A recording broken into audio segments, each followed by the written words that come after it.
Je vous demandais quels sont vos goûts de lecture, mesdames. On va commencer par Marie. Qu'est-ce que vous conseillez aux auditeurs? Alors, moi, j'adore lire, donc ça, c'est vraiment une passion. Et le dernier que j'ai lu, c'est La charge mentale. Alors bon, c'est marqué des femmes et un tout petit des hommes. Les hommes aussi ont aussi une charge mentale. Et alors, voilà, bon, je l'ai trouvé vraiment passionnant parce qu'il donne plein d'astuces. En fait, on se rend compte, quand on analyse un peu nos journées, qu'on fait vraiment beaucoup de choses au quotidien. Quand on comptabilise un petit peu toutes ces petites choses, toutes ces petites actions en tant que femme et en tant que maman en plus, toutes ces petites actions que l'on multiplie au quotidien, c'est énorme. Et ça provoque ce qu'ils appellent la charge mentale. Et au bout d'un moment, c'est vrai que des fois, on se rend compte qu'on est un peu près du pétage de plomb. Et ces fameux burn-out dont de plus en plus de personnes sont sujets. Accumulation, tout ça. Voilà, c'est vraiment une accumulation de petites choses. Et en fait, ce livre-là, il est intéressant parce qu'il donne des petites astuces au quotidien. D'accord. Entre autres, 2 petits tests que moi j'ai adoré. Le test de la décentration dans le temps. Alors c'est un grand mot, mais ça veut, voilà, c'est juste se poser et se dire si je fais pas cette action-là, qu'est-ce que ça va, ou si je fais cette action-là, qu'est-ce que ça va avoir comme impact dans 5 ans. D'accord. Et en fait, ça permet de relativiser, de se dire bon, si je le fais pas, mais franchement, c'est pas un problème parce que dans 5 ans, j'aurais oublié et ça n'aura eu aucun impact. Et l'autre petit test sympa, c'est le test de l'épitaphe. Est-ce que j'ai envie que sur ma pierre tombale, ça soit marqué Sigy Marie, la femme qui a ou qui a fait le plus de, je sais pas, d'heures au boulot. Voilà. Et ben non, en fait, moi j'ai envie qu'on retienne d'autres choses plus positives sur moi, la vie. On a pas l'impression comme ça, on en prend beaucoup sur soi, rien qu'en pensée et en action, et des fois c'est vrai de faire des petites pauses. Et ben ça fait du bien. Et ce livre-là, il est vraiment bien pour ça parce qu'il permet justement de se poser, de se mettre en arrière un petit peu de sa vie, de se dire qu'est-ce que j'en fais? Est-ce que je passe beaucoup de temps à faire des tâches ménagères ou des choses qui au final ne participent pas à la vie, au réel? Et est-ce que je profite assez de ma famille, de la vie, de tous les jours? Et ça, c'est... Ça va bien, pas mal du tout. Il est bien, C'est faire lire aux hommes. Oui, aussi. Parce que finalement, il faut leur expliquer aussi ce qu'est la charge mentale. Parce qu'en général, tu m'as pas demandé... Enfin, oui, j'ai pas fait la vaisselle, mais tu m'as pas demandé. Mais c'est aussi de devoir demander... Voilà, c'est vraiment tout ça, de devoir toujours demander, de devoir être garante de cette organisation et de devoir penser à tout.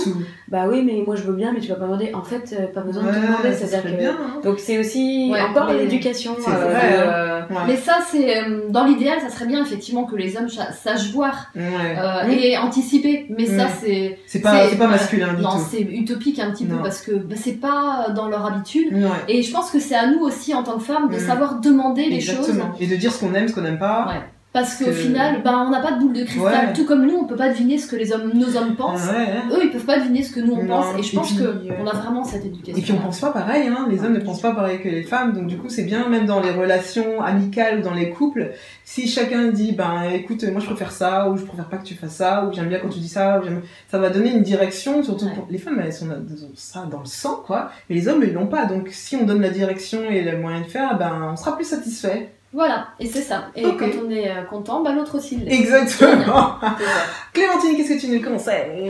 Alors, la saga d'Enea Ferrante. Donc ça, c'est le dernier tome. D'accord. Donc ça se lit à une vitesse grand V. Donc ça a commencé, j'ai commencé à lire ça l'année dernière, l'été dernier. Donc c'est une histoire d'amitié, une histoire de vie en Italie entre deux femmes. Donc on les rencontre au premier tome petit. À l'école primaire, jusqu'à, j'ai pas terminé, mais jusqu'à leur vieillesse. Et donc c'est une saga féministe, écrite donc par une femme féministe, parce que finalement ça se passe dans l'Italie des années 50, donc on les voit évoluer, donc à travers leur divorce, leurs enfants, et la tradition, et les quartiers, enfin en tout cas, et c'est...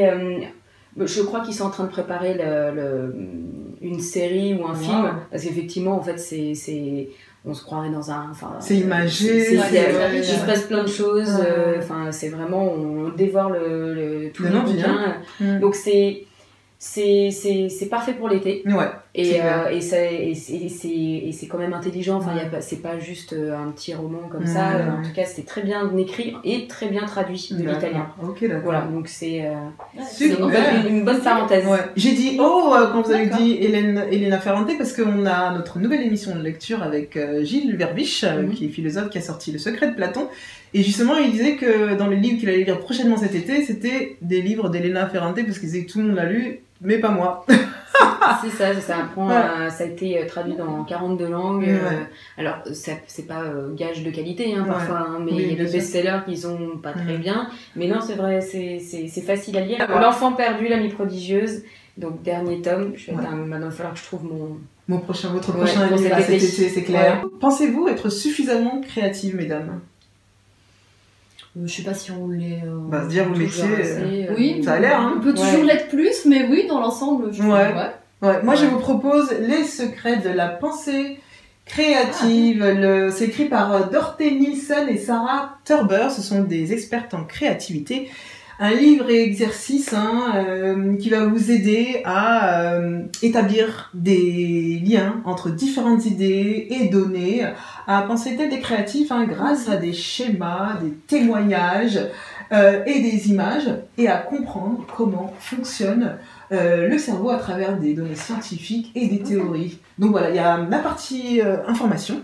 Et puis l'autre partie du livre, c'est plein d'exercices pour vous aider à mieux penser de façon créative et vous aider aussi à établir des connexions en esprit. Pas mal. C'est bien ça, c'est bien. Vous pensez que vous avez besoin de ce type de livre ou pas? C'est toujours utile, moi je trouve. C'est bien de... Ça permet de sortir un peu de soi et puis de se poser un peu des questions. C'est vrai. Mais c'est vrai que ça dépend des métiers et de ce qui nous pousse aussi à créer nos métiers. La dose de créativité qu'on laisse à notre esprit et la dose de créativité que l'on a au quotidien, parce que certains sont plus dotés de créativité et d'autres ne le sont pas, ils ne se rendent même pas compte, et c'est vrai que d'autres ont besoin plus de le faire travailler, de laisser l'esprit un peu réfléchir et d'aller à des folies aussi, c'est pour ça qu'il y a des génies. Et puis d'autres ont besoin aussi de vivre au quotidien. Enfin, moi je trouve qu'on a tous besoin de vivre au quotidien d'ailleurs. Et puis la créativité aussi dans sa vie de tous les jours, c'est bien. Exactement. Ça met un petit grain de bonne humeur et de folie. Exact. Et ça met du piment dans la vie, c'est bien. Et puis on se laisse aller, et moins on fait les coincés là. Et puis on est créatif.